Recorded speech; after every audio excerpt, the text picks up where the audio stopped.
Ready for action, training and patrolling, making their presence known. Jets are fitted with cameras to record what's happening on the waters below.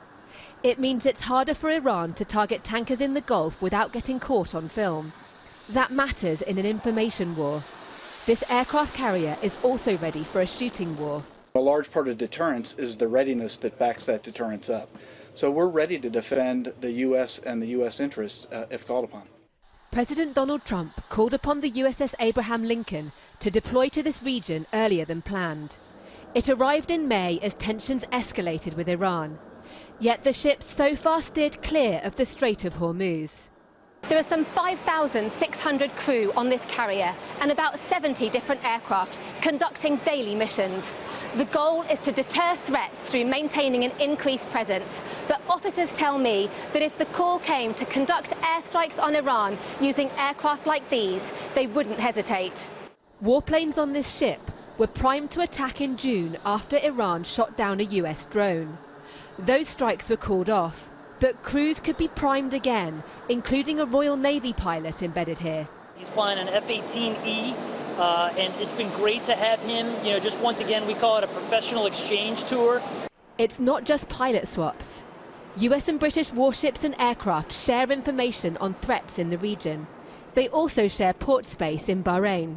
To give you a sense of just how closely British and US forces operate out here, I'm standing on a US patrol ship with US mine hunters behind me on a US naval base in Bahrain. Right next door is HMS Jafar, the British naval base out here.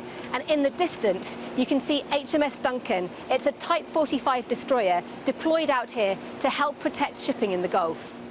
These are the first independent images of the Royal Navy ship since it arrived in the region last month. It's one of 2 British warships protecting UK-flagged vessels transiting through the strait. This officer is in charge of 2 American destroyers doing a similar job. As yet, no other country has committed ships. This is a situation that requires time. Each nation's capital has to go through the process of their own force generation and seeing what capabilities they can and are willing to provide to the international maritime security construct. The politics of the Iran-US standoff make it hard for other countries to get involved. But a fifth of the world's oil passes through the Strait of Hormuz. Any disruption to tanker traffic is a problem for everyone. For this American mine hunter, it means heightened risk. Hi, welcome aboard the USS Gladiator, Lieutenant Commander Wolf. The USS Gladiator passed through the strait last month. Did you have any interactions with the Iranian forces while you were transiting through? We had the standard interactions that are, I'd say, standard to the area. There were parts where we did come into contact visual range of some of the Iranian vessels, and they could see us, we could see them, and we all kept transiting. Iran is certainly watching every move the US makes in these waters. For now, there's an uneasy calm, but these ships are clearly equipped to respond should that change.